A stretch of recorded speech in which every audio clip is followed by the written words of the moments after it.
a Revolução Russa, vamos ver o período entre guerras, e também a Segunda Grande Guerra Mundial. Então, resumidamente, né?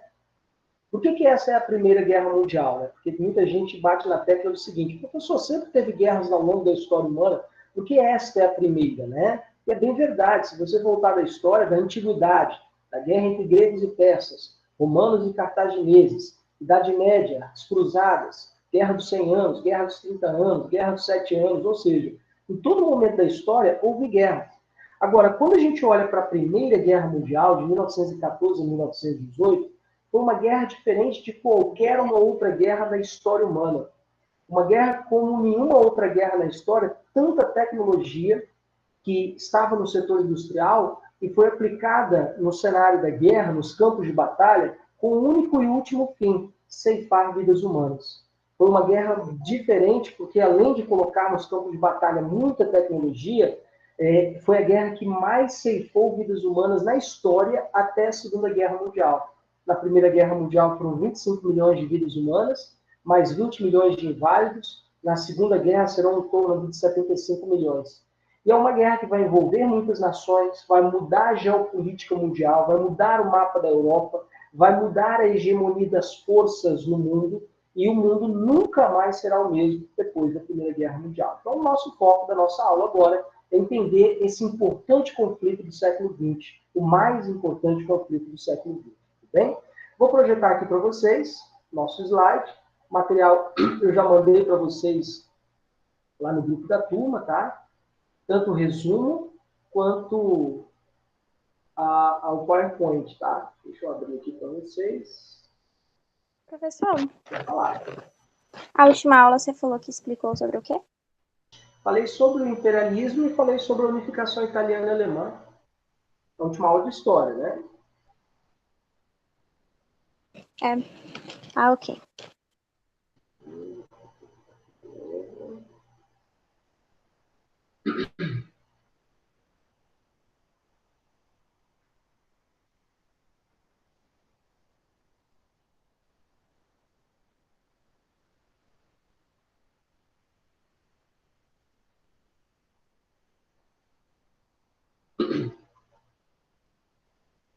Meu copinho de água, né? Estou bebendo água igual um camelo no deserto. Bom, galera, vocês estão conseguindo visualizar o slide aí? Está aparecendo para vocês? Sim. Beleza, então. E aqui quero tentar entrar. Ué, estava, não estava mais. Beleza, então. Vou botar aqui de novo. Bom, para a gente compreender a Primeira Guerra Mundial, galera, deixa eu aceitar aqui. Para a gente compreender a Primeira Guerra Mundial, a gente tem que entender como é que estava a Europa antes da guerra. E a gente vai voltar um pouquinho lá no Congresso de Viena. Só lembrando, o que foi o Congresso de Viena? Os países vitoriosos nas guerras napoleônicas, vitoriosas sobre Napoleão Bonaparte, se encontraram em Viena, na Áustria, no famoso Congresso de Viena, entre 1814 e 1815, e definiram os rumos da Europa no pós-guerras napoleônicas. E aí, o Congresso de Viena, só lembrando, seguiu o princípio de legitimação, equilíbrio e restauração das forças políticas europeias. No quesito equilíbrio de forças, houve um pequeno detalhe aí, porque, na verdade, o Congresso de Viena, ao invés de trazer o equilíbrio das forças da Europa, acirrou ainda mais as rivalidades entre as grandes nações europeias. Por exemplo, após o Congresso de Viena, a Inglaterra se tornou a maior potência marítima hegemônica no imperialismo, se tornou a maior potência imperialista, principalmente no continente africano.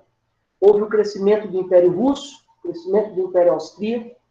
Logo em seguida, em 1870 e 1871, nós vimos a unificação italiana, a unificação alemã. Com o surgimento dessas duas novas nações, acirrou ainda mais o desequilíbrio das forças europeias, acirrou ainda mais a rivalidade entre as nações europeias, que se lançaram nas disputas imperialistas. E essa corrida imperialista por buscando colônias na África e na Ásia fez com que essas nações europeias constantemente se rivalizassem, e tudo isso nutrido por um sentimento de nacionalismo, que nós vamos dar um nome a esse sentimento de nacionalismo. É o ultranacionalismo. O que é o ultranacionalismo? O nacionalismo é um sentimento lindo, maravilhoso, pode ajudar a construir nações, como ajudou a construir a Itália, como ajudou a construir a Alemanha. Mas o nacionalismo, como irracional e romantizado, pode levar nações inteiras à guerra. Então, o ultranacionalismo é essa exacerbada romantização da nação, do culto à nação, do culto ao símbolo da nação, à sua pátria, ao ponto dos indivíduos, com uma visão romântica, quererem dar a vida pela nação. Então, a nação toma um sentido romantizado através do ultranacionalismo.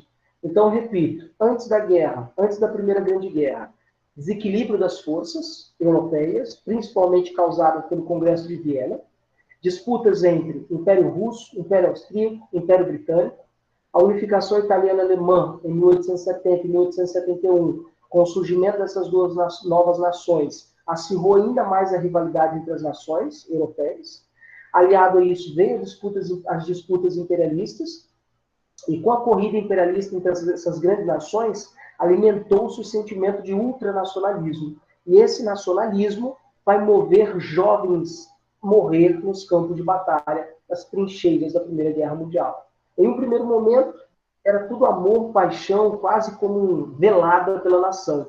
Em um segundo momento, esses próprios jovens não vão entender por que estarão nos campos de batalha. Né? Então, para entendermos essa guerra, nós precisamos compreender como é que estava a Europa antes da guerra. Então, é uma Europa marcada por rivalidades. Okay? Outro aspecto muito importante, que entre os anos de 1871 e 1914, quando começou a Primeira Guerra, a Europa foi marcada por um período de paz, prosperidade, desenvolvimento econômico, industrial, avanços na tecnologia, otimismo, progresso. Era um mundo cosmopolita, com crescimento das grandes cidades europeias, e era o que muitos historiadores chamam de o triunfo do modo de vida burguês. Ou seja, entre 1871 e 1914, não havia guerras na Europa. A Europa vivia um período de paz, prosperidade, desenvolvimento econômico. Por exemplo, a classe trabalhadora viveu a diminuição da jornada de trabalho para 8 horas. As pessoas eram mais intelectualizadas, tinham mais acesso à informação, a livros, jornais, revistas. Ou seja, as pessoas tinham mais acesso ao conhecimento. E era a Europa com o maior número de intelectuais do mundo. E esses mesmos intelectuais da Europa, muitos deles, inclusive, vão defender a guerra como um mal necessário. Como assim, professor? Intelectual defendendo guerra? Exatamente. Muitos intelectuais da Europa vão defender a guerra no sentido de que a guerra ajudaria a controlar o crescimento da população europeia, de que a guerra ia promover a industrialização, com geração de emprego nas indústrias bélicas, ia promover não só emprego, como geração de renda, desenvolvimento econômico, industrial, e realmente isso aconteceu. Milhares de mortes, geração de emprego na indústria bélica, mas a custo de quê? A custo de muitas vidas humanas.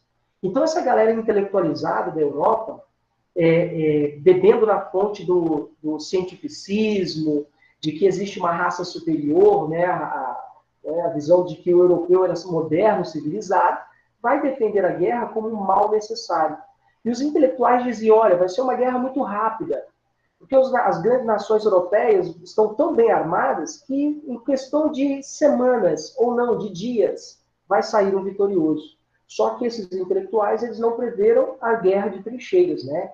Que arrastou a Primeira Guerra Mundial durante anos. Então, é um momento, esse momento que antecede a guerra, momento que vai de 1871 a 1914. É o período da história da Europa conhecida como Belle Époque. É um termo do italiano que significa bela época. É o momento do triunfo do modo de vida burguês, é um momento de otimismo, de paz, de progresso, de avanços tecnológicos, diminuição da jornada de trabalho. A Europa era a Alemanha, por exemplo, era a região da Europa com o maior número de intelectuais do mundo. E aí, como explicar uma Alemanha tão intelectualizada adentrando numa tragédia como é a Primeira Guerra Mundial? Né? Como explicar isso, né?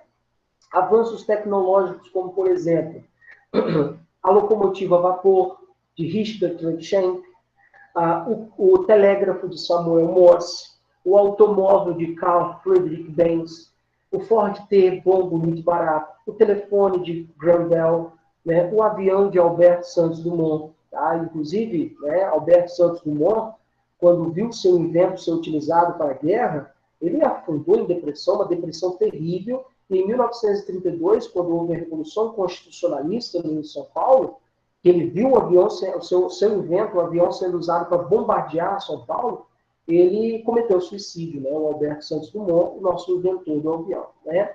Adolf von Zeppelin inventou o Zeppelin, e todos esses avanços tecnológicos que vocês estão vendo aí, direta ou indiretamente, serão aplicados nos campos de batalha.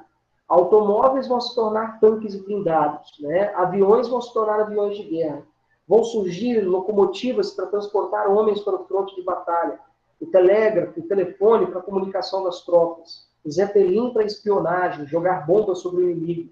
Surgem submarinos, metralhadoras, tanques de guerra, aviões, ou seja, é uma guerra como nenhuma outra guerra na história, tanta tecnologia foi aplicada com o único e último fim, ceifar vidas humanas, né? Então é um momento, sim, de avanços tecnológicos, é um momento da Belle Époque, né?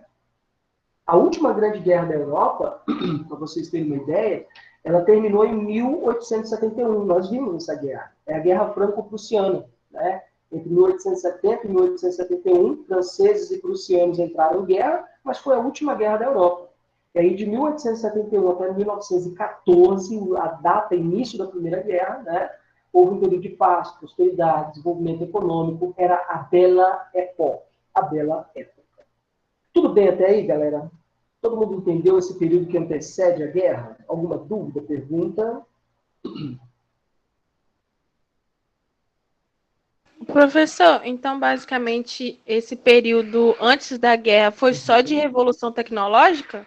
Revoluções Somente? tecnológicas, não somente revoluções tecnológicas, mas crescimento e desenvolvimento industrial. A indústria europeia cresceu assustadoramente, graças ao imperialismo, né? Além disso, né, essas nações europeias viviam um período de otimismo, de prosperidade intelectual, muita gente doutor, mestrado, ou seja, muita galera intelectualizada. Muita gente com acesso a livros, acesso a jornais, revistas, ou seja, era o triunfo do modo de vida burguês. Então a gente não pode achar que é só avanço tecnológico. Avanço tecnológico é só mais um ponto desse período que é a Belle Époque. Tudo bem? Professor, pode falar. Obrigada. Tudo começou então com o Congresso de Viena, né? Isso, perfeito. A gente pode dizer, inclusive, a gente pode dizer, inclusive, que a semente da Primeira Guerra está no Congresso de Viena, entre 1814 e 1815, porque o Congresso de Viena, que uniu as nações vitoriosas sob Napoleão, ele tinha por princípio trazer o equilíbrio das forças da Europa. Mas, ao contrário do que pretendia, acirrou ainda mais as rivalidades das nações europeias. E tudo ficaria ainda pior com a partilha da África e da Ásia, porque as nações europeias vão começar a disputar zonas de influência na África e da Ásia, e a rivalidade entre essas nações vai ficar ainda mais temerosa.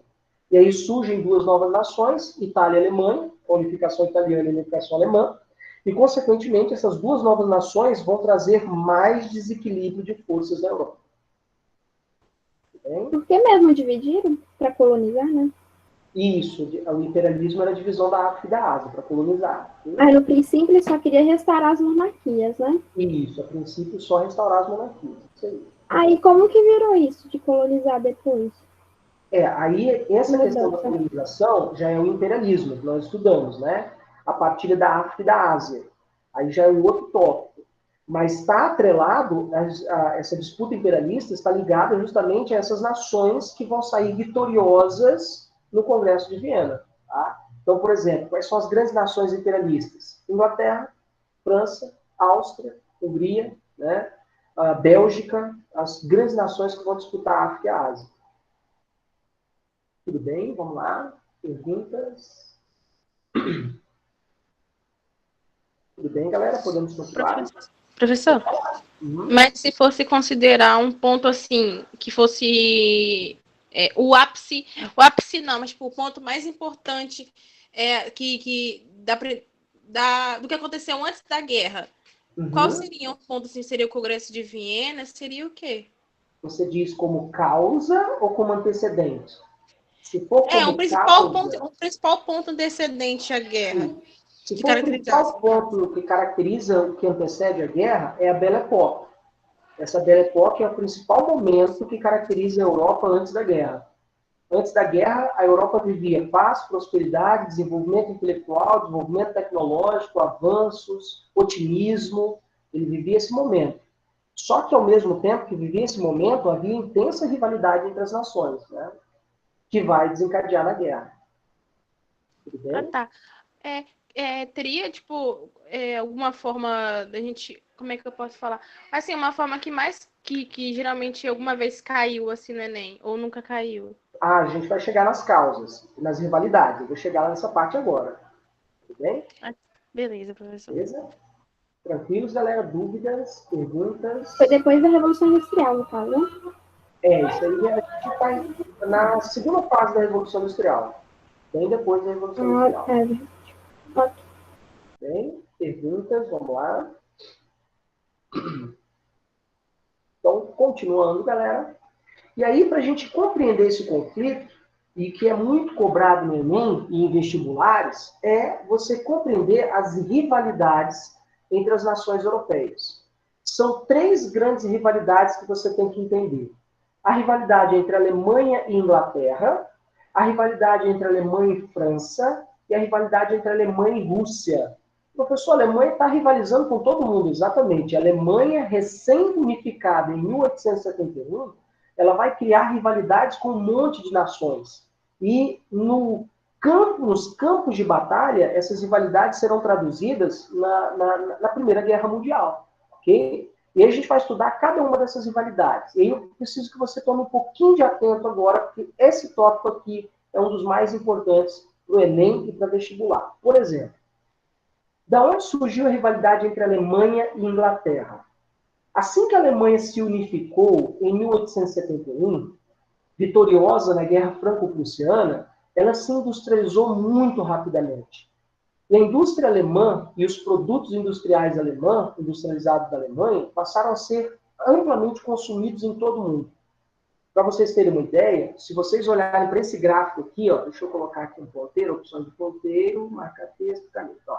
Esse gráfico aqui mostra a produção industrial das nações europeias entre os anos de 1870 e 1913. Já no ano de 1913, 1871, a Alemanha é formada, né? No ano de 1913, a Alemanha já produzia mais ferro e aço do que a Inglaterra e do que a França. Olha aí, esse gráfico está mostrando isso. E só lembrando, o Enem, ele exige de você a habilidade de interpretar gráficos, tá? Então, o que aconteceu, professor, para a Alemanha se industrializar tão rápido? Primeiro, a unificação.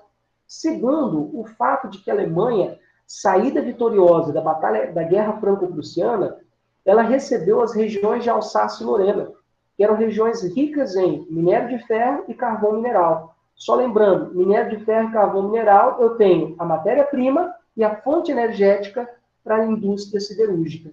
Então, foi graças às regiões de Alsácia e Lorena que a Alemanha se tornou uma potência industrial. Já nos anos de 1913, a Alemanha sozinha já produzia mais ferro e aço do que a Inglaterra e a França. E as economias da Inglaterra e da França passavam a entrar em declínio. Se você olhar o gráfico aqui, ó, a Inglaterra, queda na produtividade, França, queda relativa na produtividade industrial. E, repito, o fato da Alemanha se despontar tão rapidamente acirrou a rivalidade industrial e econômica. Resumidamente, então, professor, a rivalidade entre Alemanha e Inglaterra é uma rivalidade industrial e econômica. Pelo fato da Alemanha, recém-formada, recém-unificada, sozinha, já está superando a economia de França e a economia da Inglaterra, né, sem dar nenhuma condição para esses países frente à concorrência industrial. Então, essa primeira rivalidade é uma rivalidade industrial e econômica. Tudo bem, pessoal? Todo mundo entendeu essa rivalidade? Ela saiu vitoriosa de que guerra mesmo, professor? Da Guerra Franco-Prussiana, que foi a guerra de unificação. Lembra que a gente estudou lá na unificação italiana? Na última fase da unificação alemã, a Alemanha... Oi, alô? Pode falar? Uhum. Na última fase da Guerra de Unificação Alemã, os alemães enfrentaram os franceses. E aí os franceses foram derrotados. E aí os alemães tomaram dos franceses as regiões de Alsácia e Lorena, né? Essa foi a última grande guerra da Europa, a Guerra Franco-Prussiana, que terminou em 1871. Tudo bem? Vamos lá. Perguntas? Professor, então foram todos esses fatores aí que deram a rivalidade entre a Alemanha e a Inglaterra, né? Exatamente. É uma rivalidade no campo industrial e econômico. A Inglaterra, só lembrando, ela foi a pioneira na Revolução Industrial. Só que mesmo sendo a pioneira da Revolução Industrial, a Inglaterra estava vendo a Alemanha superando, né? A Alemanha estava superando a Inglaterra. Ok? Beleza, galera? A outra rivalidade é a rivalidade entre a Alemanha e a França. Tá? Da onde surgiu essa rivalidade, professor? Na Guerra Franco-Prussiana. Entre 1870 e 1871, franceses e alemães se enfrentaram na Guerra Franco-Prussiana. Os franceses terminaram derrotados. E aí os franceses tiveram que entregar as ricas regiões de Alsácia e Lorena, essa regiãozinha aqui, ó, que fica na divisa da França com a Alemanha. E essas regiões, por que elas são tão ricas, professor? Porque elas possuem minas de minério de ferro e carvão mineral. Carvão mineral é o combustível, minério de ferro é a matéria-prima necessária para a industrialização da Alemanha. Então foi graças às regiões de Alsácia e Lorena que a Alemanha se industrializou tão rápido e já em 1913 produzia tanto ferro e aço.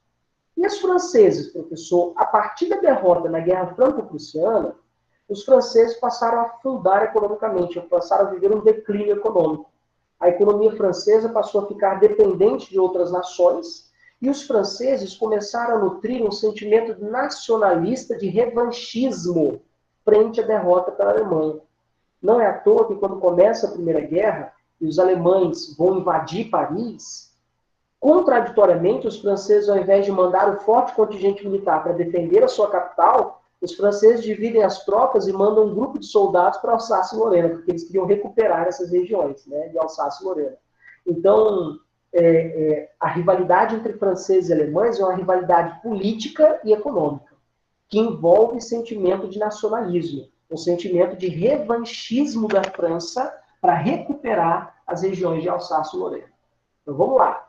Rivalidade entre Alemanha e Inglaterra. É uma rivalidade econômica e industrial. Rivalidade entre Alemanha e França. É uma rivalidade política, econômica e também nacionalista. O sentimento de revanche que os franceses nutriam para recuperar as regiões de Alsácia e Lorena. Tudo bem, pessoal? Vamos lá. Dúvidas?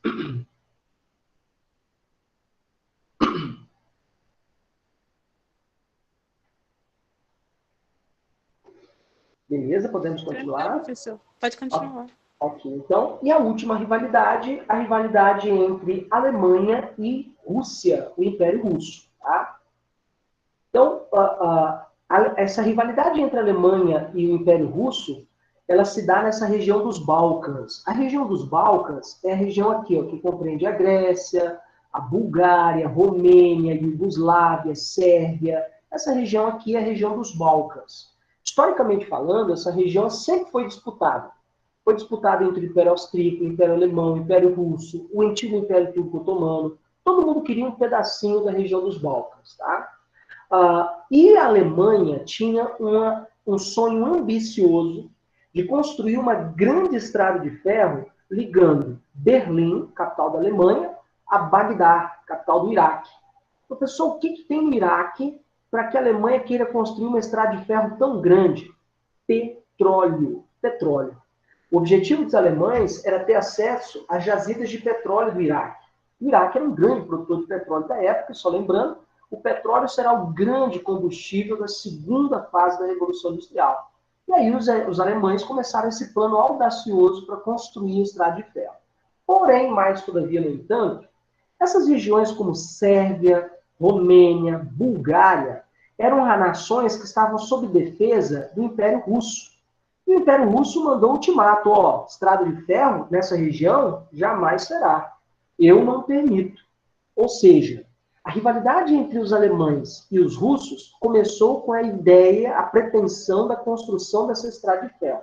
Ela até que começou a ser construída em 1890, quando um pouco mais de 200 quilômetros da ferrovia tinha sido construída, banqueiros afastaram-se, os banqueiros ingleses e franceses deixaram de apoiar e financiar um projeto e ficou só no papel. Tá? A ferrovia nunca saiu na prática, ela nunca foi terminada e ficou só no papel mesmo. Agora, basicamente, essa estrada de ferro acirrou a rivalidade entre a Alemanha e os russos. Tá? A rivalidade entre essas duas nações ficou rivalizada. E aí surgiu um sentimento de ultranacionalismo conhecido como pan-germanismo e pan-eslavismo. O que é o pan-germanismo e o pan-eslavismo? São sentimentos ultranacionalistas. O pan-germanismo, maior país de língua germânica do mundo, é a Alemanha. Maior país de língua eslava do mundo, é a Rússia. O pan-germanismo é um sentimento de nacionalismo, ultranacionalismo, que tem como projeto político expandir a influência da Alemanha nessa região dos Balcãs. E o pan-eslavismo é a mesma coisa. É um sentimento de ultranacionalismo russo que queria alargar a influência russa na região dos Balcãs. Então, essa região dos Balcãs é o palco do conflito da Primeira Guerra. Inclusive, o grande assassinato, que será o estopim da guerra, o assassinato de Francisco Ferdinando, ocorreu nessa região, na região de Sarajevo, capital da Bósnia. Tá? Vamos lá, pessoal. Vamos fechar aqui a nossa linha de raciocínio. São 3 rivalidades. Primeira rivalidade, Alemanha e Inglaterra. Uma rivalidade econômica e industrial. Segunda rivalidade, Alemanha e França. Uma rivalidade política, econômica e nacionalista. Terceira rivalidade, Alemanha e Rússia. Envolve o ultranacionalismo alemão e o ultranacionalismo russo. O ultranacionalismo alemão é chamado de pan-germanismo. E o ultranacionalismo russo é chamado de pan-eslavismo. Tá? E ambas as nações disputavam regiões disputavam influência nessa região dos Balcãs. Região de Grécia, Bulgária, Romênia, Sérvia, Iugoslávia, e etc, etc. Tudo bem, pessoal? Perguntas? Vamos lá. Qual era o interesse mesmo do curso, professor, na Balcã? Então, a maior parte dessas regiões da Romênia, Sérvia e Bulgária, eles têm a mesma origem linguística de que os russos, que é a língua eslava. Por isso que os russos, eles como uma verdadeira mãe, né, querem proteger essas nações, entre aspas, proteger, dos interesses da Alemanha. Só que a Alemanha não está nem aí. A Alemanha quer ampliar a sua zona de influência também nessa região. Porque é uma região com uma população muito grande, que pode ser um mercado consumidor em potencial, pode gerar mão de obra barata para a indústria de ambas as nações. Então, existem vários interesses nessas regiões. Tá? E fora que é uma região que dá ligação com o Oriente. Né? A região dos Balcãs é uma região que dá ligação para o Oriente, saída para o Mediterrâneo. Então, é uma região muito estratégica, né? Geopoliticamente falando. Né? Tudo bem, pessoal? Perguntas? Mas, tipo, tem como um país querer ser, tipo, protetor dessas outras Sim. E a gente vai ver como que a Bósnia se tornou uma possessão da Áustria-Hungria. A Bósnia se tornou uma possessão da Áustria. A Sérvia vai lutar contra essa ideia. A gente vai ver isso já já. Isso acontecia demais na época. Nações menores, mais fracas, acabavam sendo submetidas pela autoridade das nações mais poderosas. E essa região dos Balcãs, as nações são muito frágeis, muito fracas. E aí elas acabam sendo influenciadas, dominadas por nações mais poderosas, como o exemplo da Rússia, como o exemplo da Alemanha. Tudo bem? Beleza, galera? Perguntas? Ok, continuando então. E aí a gente precisa compreender também a formação das alianças, a formação da Tríplice Aliança e da Tríplice Entente. Que a partir do momento que você entende essa formação das alianças, você também vai entender as nações que estão nas trincheiras, nos campos de batalha. Tá? primeira grande aliança formada foi a Tríplice Aliança em 1882, que unia Alemanha, Áustria-Hungria e Itália. Tá? O grande idealizador da formação de alianças foi o líder da unificação alemã, o Otto von Bismarck.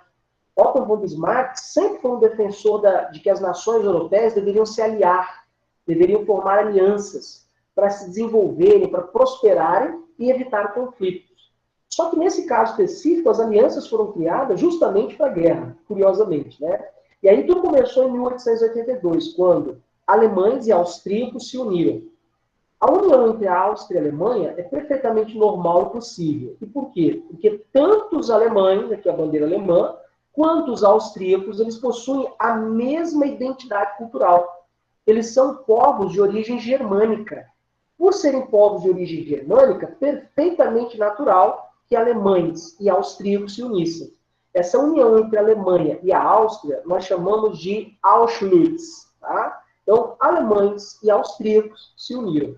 Agora, a gente pode se perguntar, professor, e o que a Itália foi fazer nessa tríplice aliança? O que a Itália se uniu a esse grupo? Né? Os italianos, assim como os alemães, se unificaram recentemente. Os italianos em 1870, os alemães em 1871.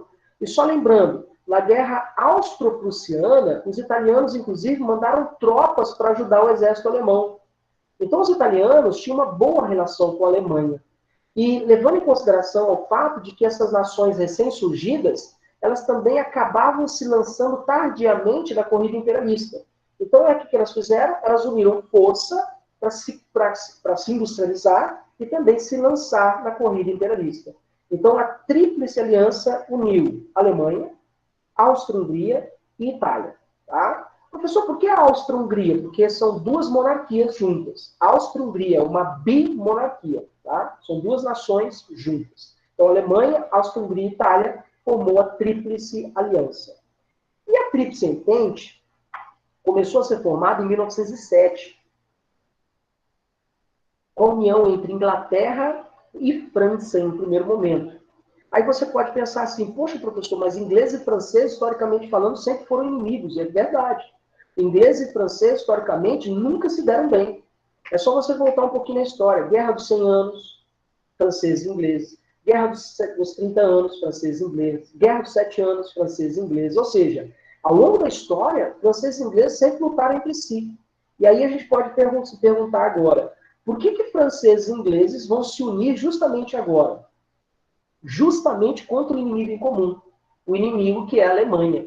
A Alemanha que se industrializou rapidamente e está fazendo concorrência tanto aos ingleses quanto aos franceses no campo econômico industrial. Então, para fazer frente à economia alemã, os ingleses e franceses se uniram. Né? Esqueceram a sua rivalidade histórica e se uniram nos campos de batalha.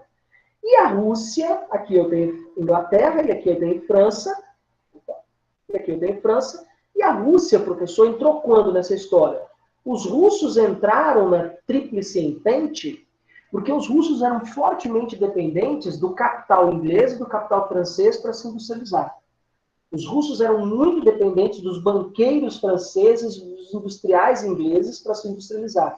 E aí os russos falaram, não, eu tenho que se unir a essas nações, porque se eu quero me industrializar, eu preciso estar próximo dessas nações. E aí os russos aderiram também à Tríplice Entente. Basicamente, nos campos de batalha, quais são as grandes nações hegemônicas? De um lado, Alemanha, Áustria-Hungria, Itália, Tríplice Aliança. Do outro lado, Inglaterra, França e Rússia, Tríplice Entente. São só esses países, professor? Não, porque esses países vão arrastar os seus aliados para a guerra. Tá? Então, já a gente vai ver como é que essa guerra vai começar. Tudo bem, galera, na formação das alianças? Sim. Ok. Beleza, então. Continuando. E aí, nos anos anteriores à guerra, logo entre ali 1890, 1900, 1910 até 1914, foi um período conhecido como a Paz Armada, em que, a partir de 1870, o Parque Industrial Europeu se voltou para o setor bélico. O que é o setor bélico? É o setor de produção de armas. As nações europeias começaram a produzir muitas armas, aviões, tanques de guerra, submarinos, bombas, morteiros, canhões. E toda essa produção armamentista requisitava muito dinheiro e, ao mesmo tempo, gerava muito emprego, gerava muita renda, gerava muito desenvolvimento econômico e industrial. Então, a partir de 1870, nós temos um crescimento da indústria bélica europeia. Por exemplo, entre os anos de 1870, aqui, ó, a partir de 1880, perdão, até 1914, de 132 milhões de libras esterlinas, as nações europeias gastavam 397 milhões de libras esterlinas. O que significa isso, professor? O elevado gasto para produzir armas. Então, essas nações estavam se armando até os dentes.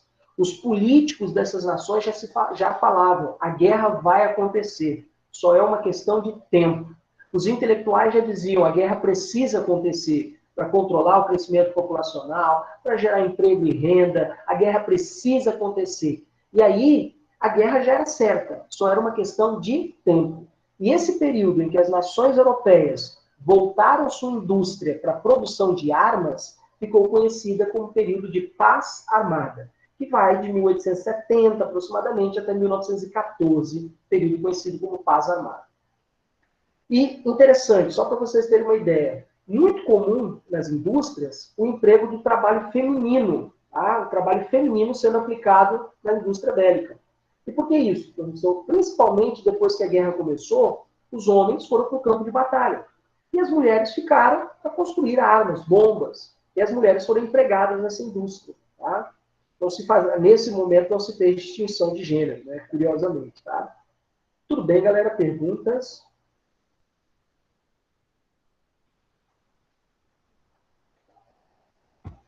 Professor, posso dizer que a paz armada e a Belle Époque é o mesmo período? Sem problema nenhum. A Belle Époque, a Bela Época e a paz armada é o mesmo contexto histórico. É o contexto em que de paz, otimismo, prosperidade, ao mesmo tempo que as grandes nações europeias estão se armando até o dente, construindo bombas, armamento, tecnologia de ponta para a guerra. Né? E é uma guerra diferente de qualquer outra guerra na história, porque as nações terão muita tecnologia, muito armamento no fronte de batalha. Tá? Bom, Ô, professor, pode falar. essa paz armada acontece na Tríplice Aliança e a Tríplice Entente? Não, acontece na Europa. Ah, tá, na Europa toda, né? Tanto os países da Tríplice Aliança quanto os países da Tríplice Entente vão se armar preparando-se para a guerra. É como se as nações europeias estivessem se preparando para a guerra. Por isso que os políticos já falavam, a guerra vai acontecer, é só uma questão de tempo. E os intelectuais diziam, a guerra precisa acontecer. Tudo bem?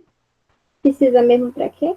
Para controlar o crescimento populacional da Europa e gerar emprego e renda. Vocês sabem, uma guerra gera emprego, gera desenvolvimento da economia, gera rentabilidade econômica para as nações que estão na guerra. E a guerra traria um novo equilíbrio das forças da Europa, né? Teoricamente, né? Teoricamente. Tudo bem, pessoal? Perguntas? Vamos lá. Ah, ok. Entendi. Obrigada. E aí eu tenho nos campos de batalha novas tecnologias, como, por exemplo, né, tanques de guerra, como o gigante A7V alemão, o famoso Tartaruga, que vocês estão vendo aqui nessa imagem. Tá? O Chaumont, que é um tanque francês muito famoso, indestrutível. Ele tinha quase 15 centímetros de blindagem. Nem bombas estouravam esse canhão. Tá? Só que eram muito pesados e lentos. Máximo de velocidade, 5 km por hora.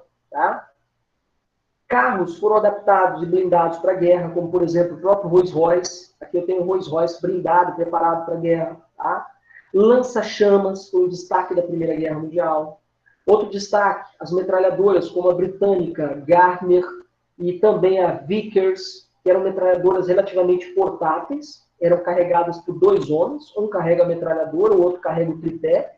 E eram armas com potencial de destruição grandioso, porque simplesmente, a exemplo da metralhadora britânica Gardner, você girava uma manivela e ela tirava, tinha uma bala atrás da outra. E ela era chamada também de vagalume, porque durante a noite, depois de uma rajada de tiros, o cano dela ficava tão quente que ela brilhava no escuro. Por isso ela era chamada também de vagalume. Então, metralhadoras, canhões, tá? O rifle, o famoso rifle Shot Magazine, que antes da Primeira Guerra só dava um tiro, foi adaptado com um pente de até 6 balas. Então você encaixa um pente no rifle e ele dá até 6 tiros. Depois de 6 tiros, se você não tem outro pente, você tira a baioneta. A baioneta é essa faca aqui, ó. Essa faca aqui que é a baioneta, tá? Você tira a baioneta da cintura, encaixa na ponta do rifle e você vai na luta corpo a corpo. Né? Olha, faca, né? Você vai na luta corpo a corpo. E também a pistola, a exemplo da pistola Luger, tá? Portátil, leve, você carregava no bolso, tá? Isso era, todos esses avanços tecnológicos eram diferenciais no campo de batalha, tá? Outro avanço tecnológico, esse aí é o maior tanque de guerra já produzido na Primeira Guerra. É o gigante Char 2C francês. 13 tripulantes, 2 motores a diesel, monstro, pesava mais de 30 toneladas, velocidade média de 5 km por hora. Só foram produzidos 2 desses tanques. Um explodiu em teste. Um soldado deixou o artefato balístico cair nos pés dele, explodiu no meio do colo dele e estourou o tanque. Já era o tanque. O outro, quando começou a guerra, em 1914, ele saiu do estaleiro. 5 km por hora, né? A guerra bombando, ele está indo. 1914, ele está indo. 1915, a guerra pipocando, ele está indo para a guerra. 1916, a guerra estourando, ele está indo. 17, ele está indo para o caminho. E aí, o que aconteceu? No meio do percurso, né, ele foi capturado pelos alemães. Tá? Ele acabou sendo capturado. E parou por isso mesmo. Ele terminou a guerra sem dar um único tiro sequer de verdade no campo de batalha. É o gigante Shark 2C. Queimava um combustível que é uma beleza. A maior parte do tempo ele estava parado esperando chegar o diesel. Porque a autonomia dele de percurso era muito pequena, porque ele consumia muito combustível. Né? É praticamente inviável nos campos de batalha, mas o gigante intimidador. Tá? Submarinos, exemplo dos U-Boats, tá? Dos alemães. Submarinos foi o grande destaque da Primeira Guerra Mundial, era um inimigo invisível, ninguém viu um submarino chegar, e isso revolucionou as batalhas no mar, porque até então, antes do submarino, você via o seu inimigo chegando, você via um navio inimigo chegando. Agora você não vê mais o inimigo, tá? E os submarinos vão revolucionar as batalhas marítimas, tá? Aqui eu tenho, né, bastante espaço, como vocês podem ver, tá? Dentro de um submarino.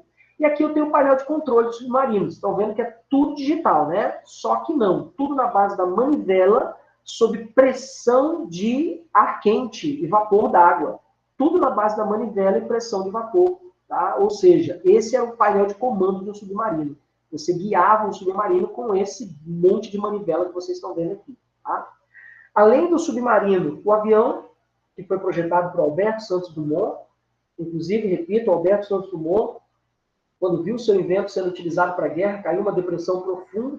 Em 1932, quando viu o avião sendo utilizado para bombardear São Paulo, ele cometeu suicídio, né? Ele tirou a própria vida. Né?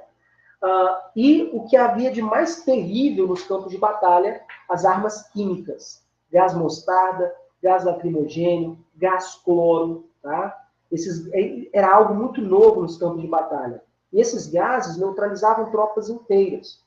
A exemplo do gás mostarda, que realmente ele é feito a partir de um substrato da mostarda mesmo, tá? Da sementinha da mostarda. Ele provoca queimaduras horríveis na pele e nas vias aéreas, ao ponto de a pele transformar-se em bolhas, como vocês estão vendo aí. Enquanto tem bolha, tudo bem, mas a partir do momento que a bolha vai atritando com o uniforme, sabe, e ela estoura e fica na carne viva, é uma dor insuportável. Né? Além do gás mostarda, o gás lacrimogênio, que provoca cegueira, ardência nos olhos. Qualquer orifício queima com gás lacrimogênio, galera. O gás cloro, também muito tóxico. E tudo isso foi usado nos campos de batalha. E revolucionou os campos de batalha porque neutralizavam tropas inteiras. Os gases químicos, as armas químicas. Tá? Foram amplamente utilizados a partir da Primeira Guerra Mundial. Ok? Tudo bem até aí, galera? Perguntas? Professor, é aquele burro ali. Ele é usado para quê? Assim, para transporte de armas, suprimentos. Para vocês terem uma ideia, entre animais como cavalos e burros, foram 8 milhões utilizados na Primeira Guerra. Se você, para quem gosta de cinema, eu recomendo que assista o filme Cavalo de Guerra. Tá? É um filmaço que mostra um pouco de como os cavalos foram utilizados na Primeira Guerra Mundial. Tá? Asnos, como burro, mula, cavalos, foram amplamente utilizados na Primeira Guerra. Tudo bem, galera? Ô, professor, Uhum. antes dessa tecnologia toda nas armas, era usado o quê? Nas guerras? Não entendi? Nas guerras anteriores à Revolução Industrial, quais que eram as armas utilizadas? Então, o mais utilizado eram canhões, que você carregava com base em pólvora e uma bala de ferro, e um rifle, que você dava um tiro e depois você ia na luta corpo a corpo. Então, a exemplo das guerras napoleônicas, elas foram guerras ainda muito, digamos assim, antigas na Europa. Foram guerras que colocavam frente a frente os homens com canhões, artilharia e com uma baioneta.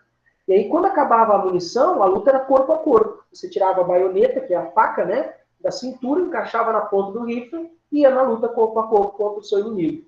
Antes da Primeira Guerra, era assim, uma luta muito rudimentar. Só que depois da guerra vem uma metralhadora, por exemplo. Uma metralhadora que você gira a manivela e você tira atrás de tiro. Você só vê o corpo caindo. Com a Primeira Guerra, algo muito novo vai surgir nos campos de batalha, que é o arame farpado. O arame farpado vai significar a diferença entre a vida e a morte de um soldado, porque um simples arranhão no arame farpado significaria a morte por uma doença terrível chamada de tétano. Né? Então, avanços tecnológicos fizeram uma guerra muito diferente. Né? A guerra diferente de toda e qualquer guerra que o mundo já havia assistido até então. Né? Tudo bem, galera? Perguntas? E aqueles países da Europa que não tinham muito matérias-primas para fazer os armamentos, eles estavam em desvantagem, né? Só que aí a gente deve se lembrar também que essas nações que provavelmente não têm matéria-prima para construir suas armas, elas compram as armas de quem tem. Então, a Alemanha, por exemplo, vai ser uma grande produtora de armas, os Estados Unidos será grande produtor e fornecedor de armas, a Inglaterra será grande produtora e fornecedora de armas. Então, as nações menores, se não têm recursos, matéria-prima e tecnologia para produzir as armas, compra de quem tem. Tudo bem? Beleza, galera? Vamos lá. Perguntas?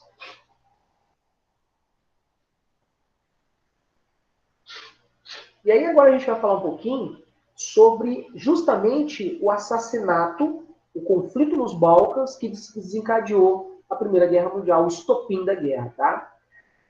O estopim da guerra é essa região aqui, ó, é a Bósnia. A Bósnia fica na divisa entre a Áustria e a Sérvia. E aí o que acontece na Bósnia? Desde 1908, a Bósnia foi anexada, incorporada pela Áustria-Hungria. E dentro da Bósnia, existiam parte da população que era de sérvios e uma parte da população que era de austríaco. Basicamente, era uma região dividida entre bósnios, sérvios e austríacos. Era isso que era a Bósnia. Tá? E aí, a Sérvia lutava para que a Bósnia se tornasse independente da Áustria-Hungria. Inclusive, haviam grupos terroristas, como, por exemplo, o grupo Mão Negra, que era financiado pelo governo sérvio para lutar pela independência da Bósnia. E foi justamente esse grupo terrorista, o Mão Negra, que arquitetou o plano de assassinato do Francisco Ferdinando, que era o herdeiro do trono austro-húngaro. Ok? Então, vamos lá. A Bósnia foi anexada pela Áustria-Hungria desde 1908. A Bósnia, havia dois grupos populacionais, sérvios e austríacos, dentro da Bósnia. Havia uma galera que queria a independência da Bósnia e havia uma galera que defendia a união junto à Áustria. Tá? E aí, a Sérvia, que é vizinha da Bósnia, defendia que a Bósnia deveria ser independente e financiava grupos terroristas para libertar a Bósnia. E um desses grupos terroristas é o grupo Mão Negra, que vai assassinar Francisco Ferdinand e sua esposa Maria Sofia Josefina Chotek, em 28 de junho de 1914, nas ruas de Sarajevo, capital da Bósnia. E esse assassinato, ele entraria para a história como sendo o estopim da guerra, o gatilho que disparou a Primeira Guerra Mundial. Por que esse assassinato foi tão importante? Primeiro, porque o Francisco Ferdinando, ele é o herdeiro do trono austríaco. Ele será o futuro imperador da Áustria. Segundo, que o Francisco Ferdinando, ele viajou para Sarajevo, capital da Bósnia, em uma missão diplomática, ele e a esposa. Como futuro imperador que seria, ele viajou para a Bósnia para apaziguar os conflitos sociais e evitar a luta pela independência da Bósnia. Ele foi para a Bósnia propor uma tríplice monarquia, propor a união de Áustria-Hungria e Bósnia, e aí surgiria uma tríplice monarquia juntamente com a Bósnia. A elite bósnia estava morrendo de rir, né? Estava, né, esperando que isso acontecesse. Agora, aquela galera que era separatista, que lutava pela independência da Bósnia, não gostou nada dessa ideia. E aí, no dia 28 de julho, tá, de 1914, era um domingo, às 10h45 da manhã, os terroristas do grupo Mão Negra se posicionaram ao longo do percurso que o carro que carregava Francisco Ferdinando iria passar. E Francisco Ferdinando cometeu alguns erros, como, por exemplo, ele primeiro trouxe o seu próprio motorista, Leopold, que não conhecia as ruas de Sarajevo. Segundo, que ele dispensou o carro blindado e preferiu andar em um carro aberto pelas ruas de Sarajevo. Segundo ele queria estar mais próximo dos seus futuros súditos. E aí, ao longo do percurso, os terroristas do grupo Mão Negra se posicionaram. Se um falhasse, o outro tivesse êxito. Teria isso, né? E o primeiro terrorista foi Mahmed Bazik. Mahmed Bazik, ele tinha uma pistola Luger, e uma curta distância, quando o carro passou, só que passou muito rápido, ele não conseguiu atirar. E aí ele falhou. O segundo terrorista era Kabrinovic. Kabrinovic tinha uma granada de mão. E aí, quando o carro se aproximou, ele puxou o pino da granada e lançou a granada. O Leopold, muito atento, viu o artefato e acelerou. O artefato caiu na capota do carro, caiu no chão, no carro de trás, e explodiu, ferindo aproximadamente 20 pessoas. O Kabrinovic, né, começou a correr no meio da multidão, e a multidão correndo atrás dele. Ele engoliu uma pílula de cianeto, só que o cianeto, que é um veneno, né, mortal, estava vencido. Ele mal vomitou e espumou pela boca. E ele subiu sobre a ponte sobre o rio Miljaca. Uma ponte que tinha um pouco mais de 5 metros de altura. Ou seja, não era o melhor lugar para se tentar cometer suicídio. E aí ele procurou as bases da pilastra. Ele queria se jogar em cima da pilastra. E aí ele se jogou. E errou a pilastra por um palmo.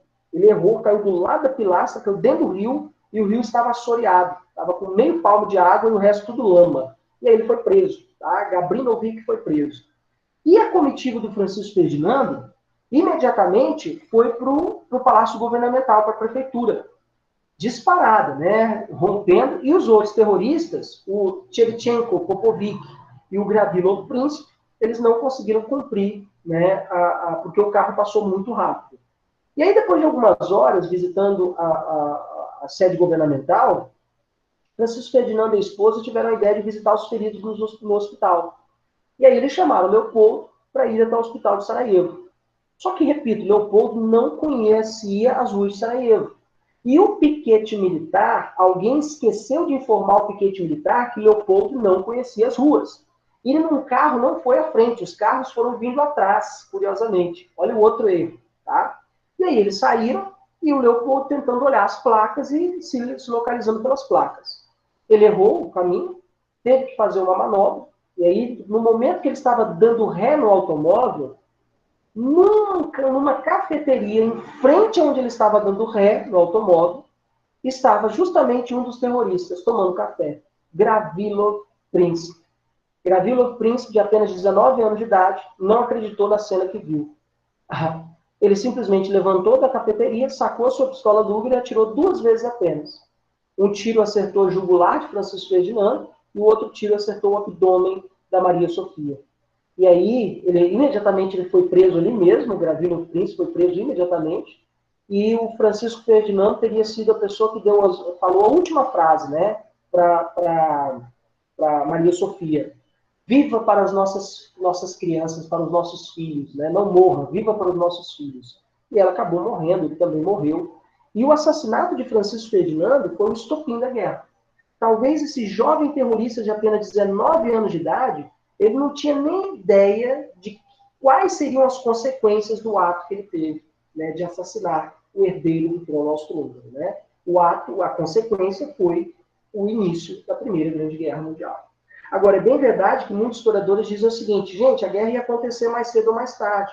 O que o assassinato de Francisco Ferdinando fez foi acionar a guerra. Só isso. Tá? Tudo bem, pessoal? Perguntas? Vamos lá.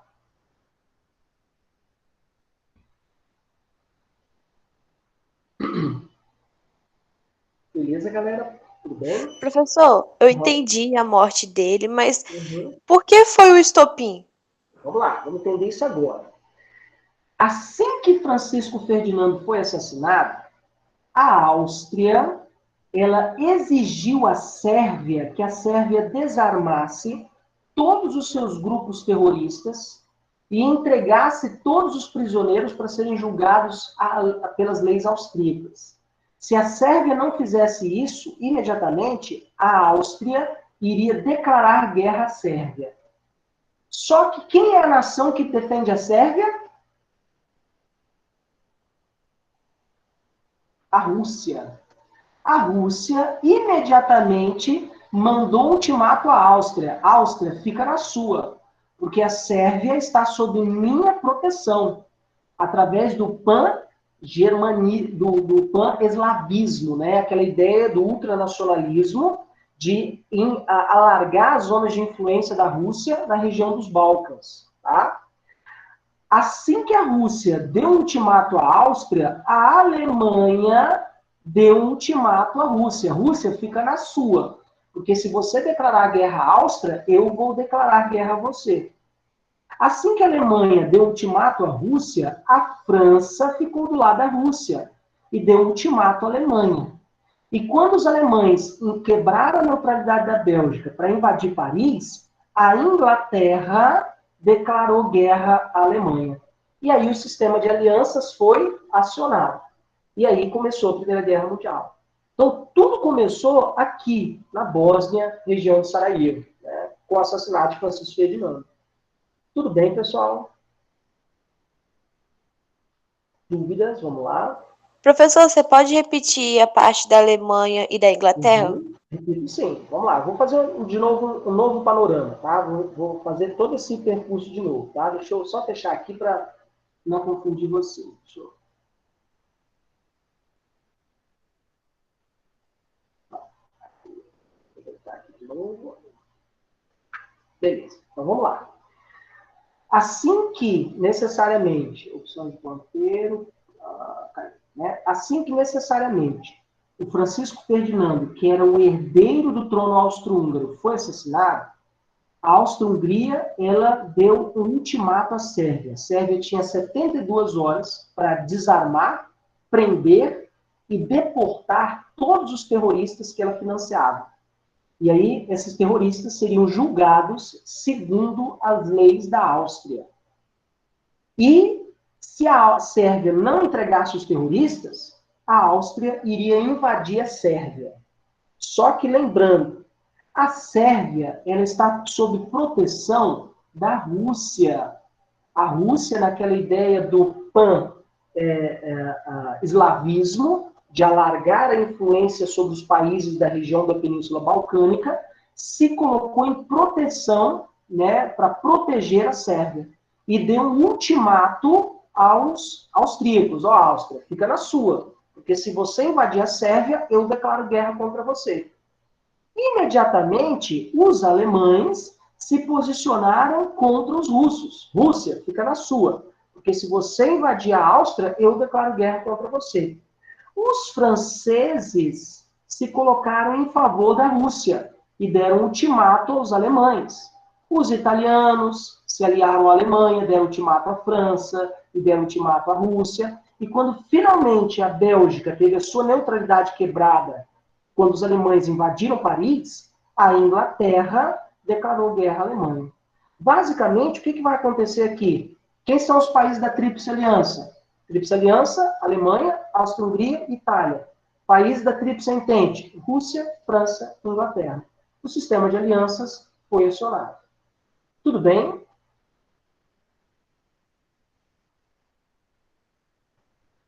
Ok, pessoal? Depois da Alemanha foi intimado foi quem? Não entendi? Faz uma pergunta. Depois da Alemanha foi intimado para a Rússia foi quem? que fez depois? A França se colocou em favor da Rússia e contra a Alemanha. Ok? Mas não se preocupe, gente. Vocês não precisam saber isso não, tá? Nem as batalhas. O que vocês precisam saber são as causas da guerra. Isso é o mais importante para vocês entenderem o conflito, tá? Porque as causas é o que é mais cobrado, né? Que são aquelas rivalidades que eu ensinei a vocês, tá? Beleza? Dúvidas, pessoal? Vamos lá. E aí, galera? Pode continuar. Assim que começou a guerra, essa Primeira Guerra Mundial é dividida em duas fases. Uma primeira fase que vai de outubro, mais ou menos, até novembro de 1914, que ficaria conhecida como a Guerra de Movimento. Basicamente foi movimentação de tropas para o fronte de batalha. E uma segunda fase conhecida como Guerra de Trincheiras. E a gente vai falar um pouquinho sobre cada uma das fases da guerra. Na primeira fase, resumidamente, é uma fase de movimentação de tropas. Que tropas estão se movendo, professor? Vamos lá. Deixa eu colocar aqui um ponteiro, opção de ponteiro. Deixa eu mudar a cor do ponteiro aqui. Marca aqui, deixa eu colocar. Alemães vão quebrar a neutralidade da Bélgica. Deixa eu colocar aqui. Vou botar outra cor. Ponteiro, cor da tinta, vou colocar aqui. Os alemães vão quebrar a neutralidade da Bélgica para invadir Paris. Os russos vão tentar invadir a Alemanha. A Áustria vai tentar invadir a Sérvia. A Rússia vai tentar invadir a Áustria. Tá? A Itália vai tentar invadir a França e vai mandar homens para ajudar a Áustria e para a Hungria. E a Inglaterra vai tentar invadir a Alemanha. Ou seja, é mais ou menos esse o cenário da guerra. Tá? E esse primeiro momento é um momento de movimentação de tropas. Tropas se movendo para o fronte de batalha. E a primeira grande movimentação de tropa é o famoso Plano Schiffler, idealizado pelo então general alemão Adolf von Schiffler. Esse plano era um plano da Alemanha para invadir Paris. O objetivo dos alemães era tomar a capital da França, Paris. Tá? Deixa eu mudar aqui a cor. Cor da tinta, então, o plano Schiffler tinha por objetivo a Alemanha invadir Paris. Deu certo, professor, quando os alemães quebraram a neutralidade da Bélgica. Deixa eu voltar aqui.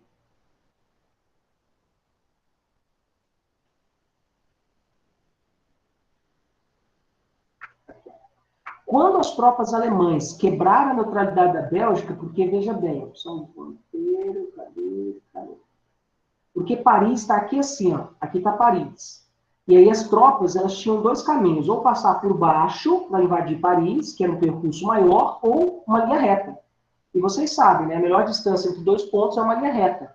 Então, para ir de linha reta, eles tinham que quebrar a neutralidade da Bélgica. E quando os alemães invadiram o território belga para chegar em Paris, a Inglaterra declarou guerra à Alemanha. Foi isso que aconteceu no plano Schiffler. Logo em seguida, franceses e alemães se enfrentaram na Batalha de Marne, às margens do rio Marne. E foi o momento que os franceses barraram o avanço dos alemães. Os alemães não conseguiam chegar em Paris. E aí é uma das batalhas mais sangrentas desse primeiro momento, foi a Batalha de Yasser. É o momento em que franceses e alemães tinham tantas armas, tanta tecnologia, que eles começaram a escavar trincheiras, buracos no chão e se enterrar para se proteger das armas. É o momento de equilíbrio de forças, é o momento que surgem as primeiras trincheiras da Primeira Guerra Mundial.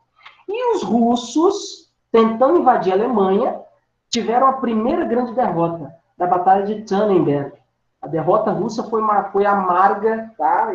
E foi a primeira grande nação a sofrer uma derrota na Primeira Guerra, foram os russos, tá, galera? Os russos, principalmente, entraram na Primeira Guerra despreparados. Faltava pólvora, faltava armamento, tecnologia, faltava roupa de frio para os soldados russos. Ou seja, eles entraram na guerra despreparados para uma guerra nessa magnitude. Fora que os russos, eles tinham acabado de vir da guerra russo-japonesa. Ou seja, acabaram de ser derrotados pelos japoneses, agora vão ser derrotados também pela Alemanha na Primeira Guerra Mundial. E vai ser derrotas atrás de derrotas. E as sucessivas derrotas da Rússia na Primeira Guerra vão desencadear a Revolução Russa. A revolução que vai derrubar o czar e vai implementar o socialismo na Rússia. Mas isso serão cenas de capítulos futuros, tá? Professor, preciso decorar o nome desses planos, dessas batalhas? Não. A única coisa que você precisa saber é que, nesse primeiro momento, é um momento de movimentação de tropas. Milhares de soldados, 8 milhões de cavalos, toneladas e mais toneladas de armamento sendo transportadas para o fronte de batalha. Isso requer uma logística gigantesca, monumental. E esse momento é tão somente um momento de movimentação de tropas. Agora, quando que a guerra toma forma de fato, professor? Nas trincheiras. Quando a guerra toma forma de trincheiras, aí eu tenho aquilo que vai levar ao equilíbrio das forças, é a fase mais desumana da guerra, a partir de 1914 até 1918, com milhares de vidas humanas ceifadas dentro de valetas nos campos de batalha. Tá? E aí a primeira fase é a fase de movimentação de tropas. A segunda fase, a guerra de trincheiras. Então, quem começou a escavar as trincheiras? Conta-se a historiografia que foram os alemães. Alemães e franceses se encontraram na Batalha de Yasser e eram tanto armamento, tanta tecnologia, que ninguém ficava na frente de ninguém. E aí os alemães foram os primeiros a começar a escavar lá valetas, buracos para se esconderem. E os franceses seguiram também, os alemães começaram a fazer o mesmo. E nesse momento, a guerra não tinha vitoriosos. Na verdade, o território era disputado palmo a palmo, pasada a pasada. E era dias escavando buraco, escavando valeta, para se manter vivo dentro de um buraco como a trincheira, ou morrer dentro de um buraco como esse. Tá? Então, é um momento de equilíbrio das forças, é um momento de elevado número de mortes, é um momento de uma desumanidade surreal, porque serão dias, noites, semanas, meses inteiros, dentro de água na cintura, corpos em putrefação do seu lado, e você ali atirando, ratos, doenças como pé de trincheira, febre de trincheira, entre outras doenças, que vão afligir os campos de batalha. E as trincheiras se tornarão o momento mais desumano da guerra. É aquilo que os intelectuais não preveram. Os intelectuais não previam as trincheiras. Os intelectuais achavam que a guerra ia terminar muito rapidamente, só que quando ela tomou a forma de trincheiras, a guerra se alastrou, se alargou aí por mais, de 1914 a 18, mais 4 anos. Tudo bem, pessoal? Perguntas? Professor, essas guerras eram organizadas, por exemplo, a Alemanha sabia que a França estava chegando, assim, Exato. tipo, como que eles sabiam que eles estavam chegando, as outras? Deixa eu voltar aqui que eu vou te mostrar. Essa invenção aqui, ó, o avião, tá, é uma dessas invenções, mas principalmente esse instrumento aqui, cadê ele? Aqui, ó. Esse é o famoso Zeppelin. O Zeppelin é um dirigível móvel, criado e desenvolvido pelo alemão Adolf von Zeppelin. Ele voa tão alto que nenhuma bala de canhão consegue atingi-lo. E ele é usado para espionagem. Então os alemães criaram vários Zeppelins para espionar os inimigos chegando. E o mesmo faziam os britânicos e os franceses, usando aviões para espionar os inimigos chegando. Por isso que é uma guerra muito diferente, galera. Antes mesmo dos alemães chegarem a Paris, os franceses já sabiam da movimentação alemã. Antes mesmo dos alemães entrarem na Bélgica, os ingleses já sabiam que os belgas iam ser invadidos. E, claro, tudo isso graças à espionagem, graças à tecnologia. Tudo bem? Ok, galera, perguntas? Beleza? Continuando, então. Uma típica trincheira da Primeira Guerra, galera, ela tinha aproximadamente 2 metros de altura por 1,80 de largura. É claro que isso não era um padrão, mas tipicamente falando era assim, tá? E aí no topo das trincheiras eram colocados sacos de areia ou terra para amortecer o impacto dos projéteis. Tinha um degrau de tiro, onde os soldados subiam para atirar, e tinha uma espécie de um breve canal, tá, para que os soldados passassem, ficassem transitando de uma trincheira para outra. E xixi, cocô, professor, as necessidades fisiológicas, onde é que eles fazem? Não tinha banheiro, a não ser o próprio chão da trincheira. Então você cava um buraco no chão, você caga ali dentro e tapa depois. E aí é muito comum, epidemias como tifo, que provoca diarreia, tá? A diarreia você caga praticamente água, tá? É como se você abrisse uma torneira no cu e só saía água, água e água. Essa água ficava boiando, essa nojeira das fezes com urina ficava na água dentro da trincheira.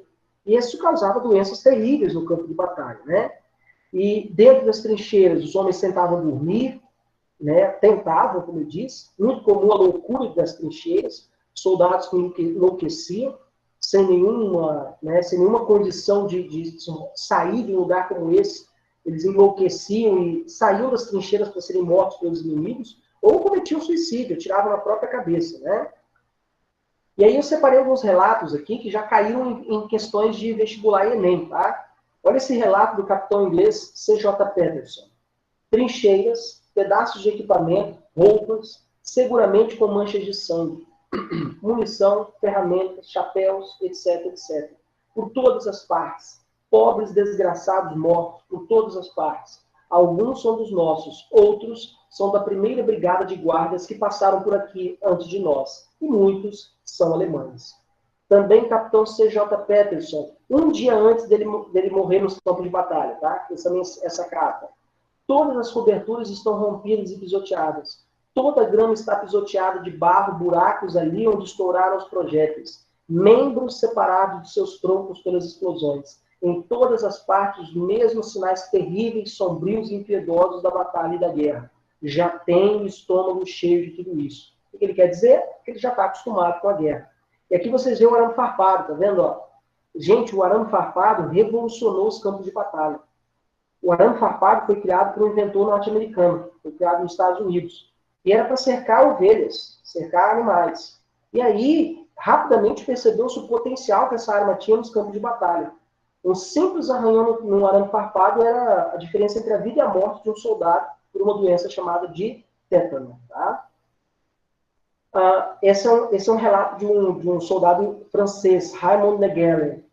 O odor fétido nos penetra a garganta dentro. Ao chegarmos à nossa nova trincheira, a noite é escura, chove torrencialmente, e nos protegemos com o que tem de lonas e tendas de campanha afiançada nos muros da trincheira.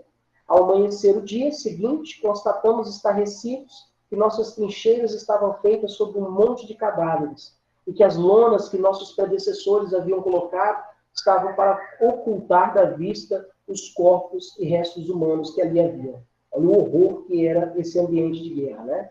A fome é muito comum, é muito comum acabar os suprimentos, né? E não chegava alimentos enlatados, não chegava comida, e aí, desesperados, os soldados comiam o quê? Comiam os ratos. Acabou os ratos, comia-se o couro dos cintos e das botinas, cortava-se o couro em pequenas fileiras, fervia em água quente, só para amolecer, e comia aquilo, sabe? Couro mesmo, couro do cinto, tá?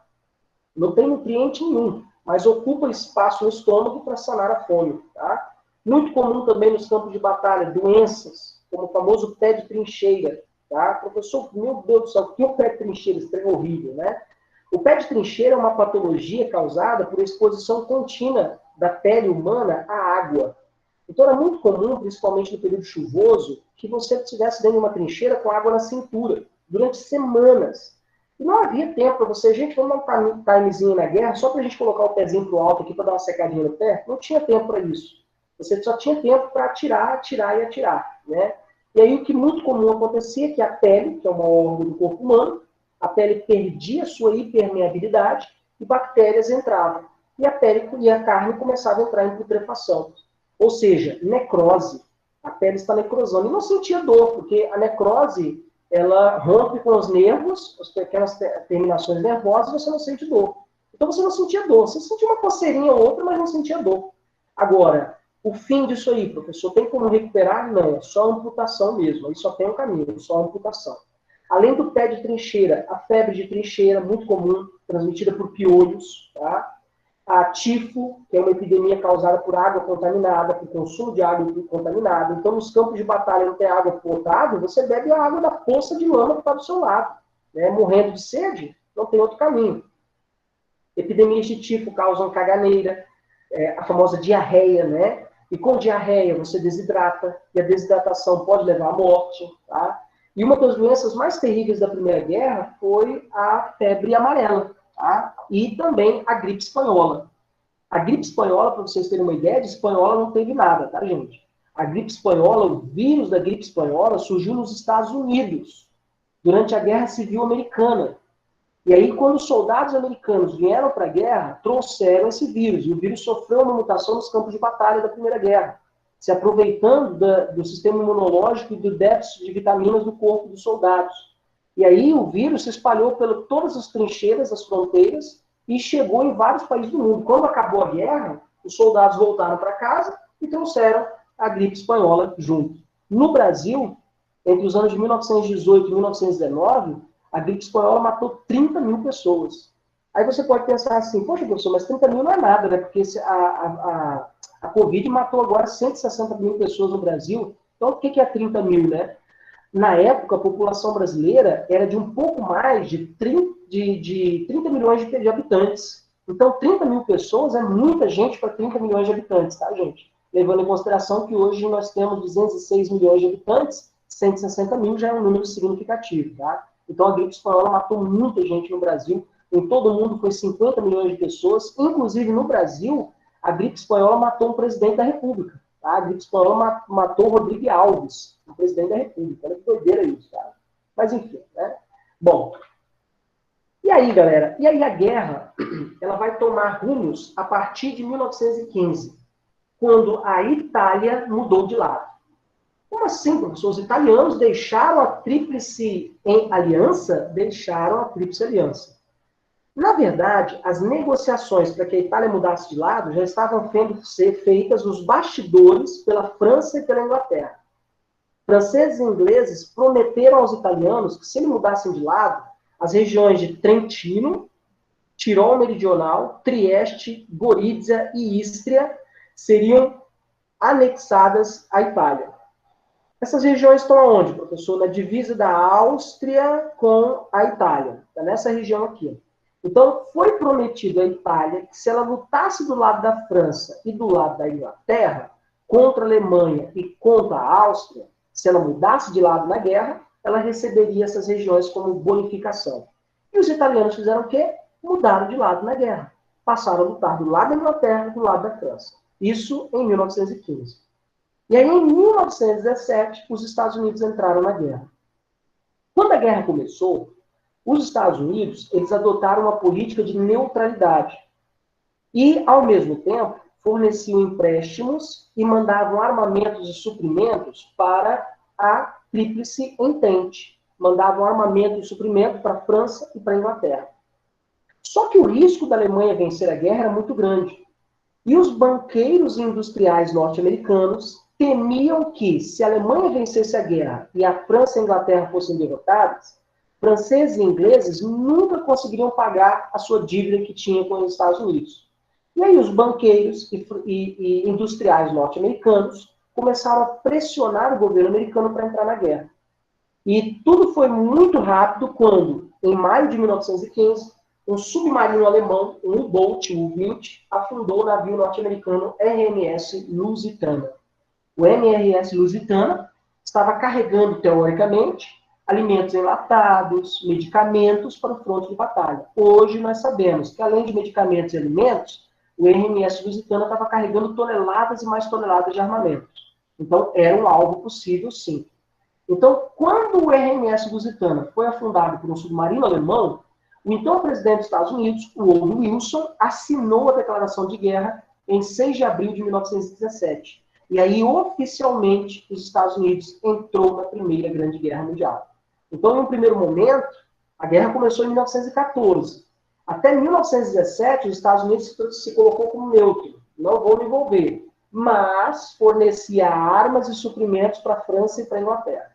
E aí, quando necessariamente, né, os banqueiros industriais começaram a pressionar o governo e o navio americano foi afundado por um submarino alemão, aí sim os Estados Unidos tomaram o rumo da guerra, entraram na guerra. E a entrada dos Estados Unidos na guerra, galera, mudou a guerra de lado. Mais homens, mais tecnologias, mais suprimentos, mais armamentos. Só de homens, os Estados Unidos mandaram para o fronte 1 milhão de soldados. Ou seja, mudou a guerra de lado. E aí, a Tríplice Entente começou a vencer a guerra. Franceses, ingleses, norte-americanos, italianos começaram a vencer a Primeira Guerra Mundial, com a entrada dos Estados Unidos. Tudo bem até aí, pessoal? Perguntas? Vamos lá.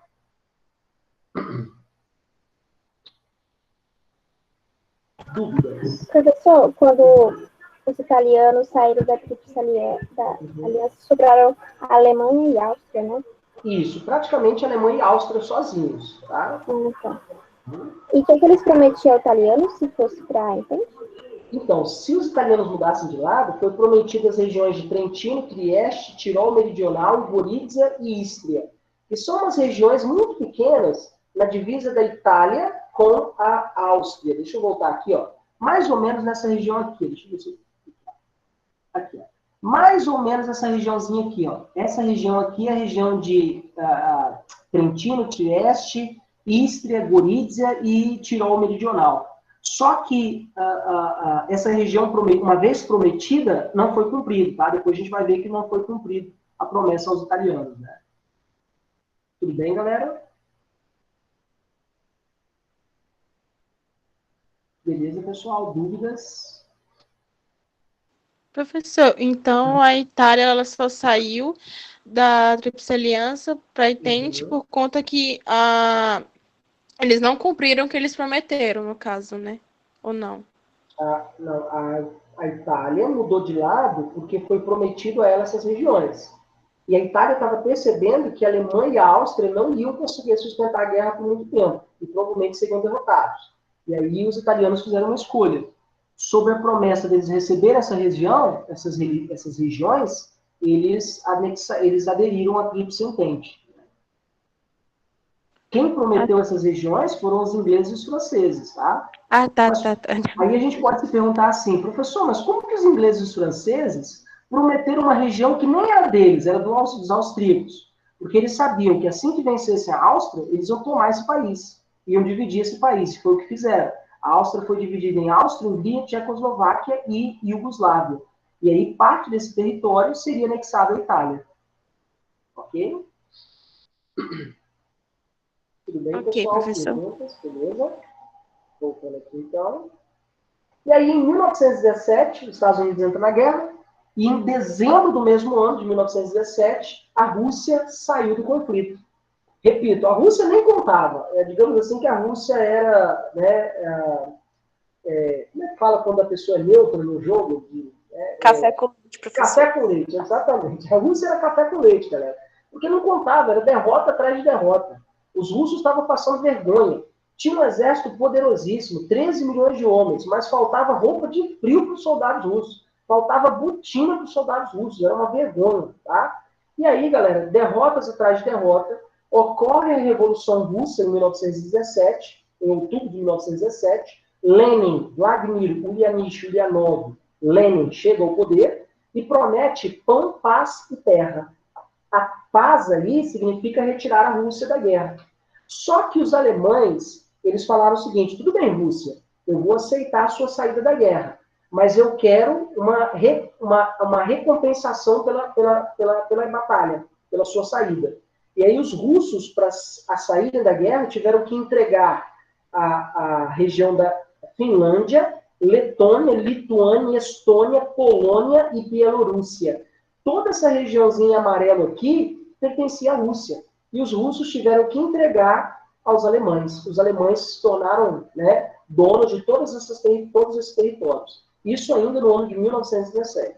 Tá? Então, os alemães exigiram uma recompensação por parte da Rússia para aceitar a saída da Rússia da guerra. E os russos tiveram que entregar essas regiões aos alemães. Depois, nós vamos ver, no Tratado de Versalhes, essas regiões vão se tornar independentes. E os alemães não vão ter a posse sobre essas regiões, né? E aí, em 1918, né, vai ocorrer uma grande ofensiva com tropas norte-americanas, inglesas, francesas e italianas, que vão destruir e vencer a Áustria e vão cercar Berlim, tá?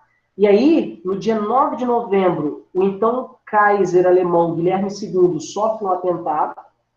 Ele, muito doente, velho, depois desse atentado, ele ficou muito impressionado e ele renunciou.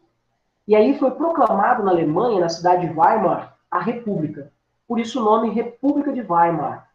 E aí, com a proclamação da República, os republicanos, no dia 11 de novembro, assinaram o armistício.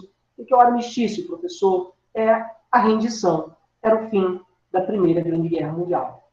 Era uma Alemanha que já estava sozinha. Que a Itália mudou de lado.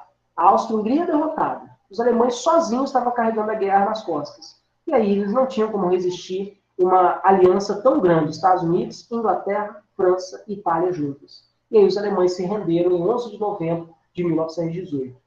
E aí, com o fim da Primeira Guerra Mundial, foi assinado o tratado conhecido como Tratado de Versalhes, a semente da Segunda Guerra Mundial, a paz dos vencedores, aquilo que permitiria a ascensão do nazismo na Alemanha. Mas isso aqui serão cenas de capítulos futuros, tá bom, galera? A gente vai fechar nossa aula daqui, porque esse tópico aqui eu vou incluir o saldo da guerra na próxima aula. A gente fecha redondinho essa parte e entra no período entre guerras. Tudo bem, galera? Alguma pergunta, dúvidas? Professor, como eu poderia usar a Primeira Guerra Mundial na redação? Tudo vai depender do seu tema. Por exemplo, um tema como conflitos, tá? Conflitos no mundo globalizado. Você pode fazer uma referência à Primeira Guerra e às tragédias que a Primeira Guerra deixou para a humanidade, né?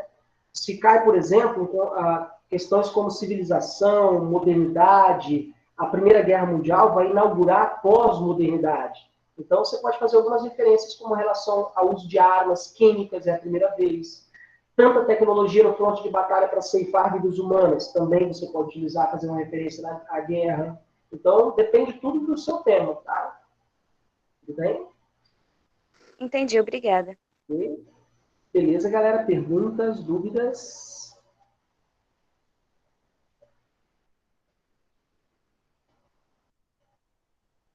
Tranquilo, professor. Beleza, então. Então, me despeço de vocês aqui, tá? Segunda-feira a gente volta, se Deus quiser. Eu bem melhor, né? Se vocês perceberam, mas a minha voz está um pouco fanha ainda, mas estou melhorando. E aí, segunda-feira a gente volta para a nossa aula de filosofia e sociologia e na terça a nossa aula de história. Tudo bem? Meninos, fiquem com Deus e até semana que vem, se Deus quiser, tá? Tchau, tchau, galera. Tchau, professor. Melhoras. Tchau, professor. Melhoras. Obrigada pela aula. Obrigado, gente. Obrigadão pelo carinho de vocês. Tchau, tchau.